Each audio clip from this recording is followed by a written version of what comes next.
Herkese merhaba arkadaşlar, kanalımıza hoş geldiniz.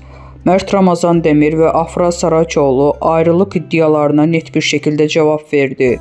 Afra Saraçoğlu, Paris Moda Haftası dönüşü Mert Ramazan Demir ile yaşadığı ayrılık iddialarına son noktayı koyarak açıklamalarda bulundu.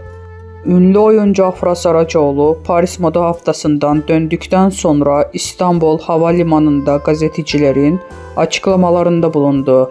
Son dönemde adı Mert Ramazan Demir ile yaşadığı ilişki hakkında çıkan ayrılık dedikoduları ile gündeme gelen Saraçoğlu bu iddialara açıklık getirdi.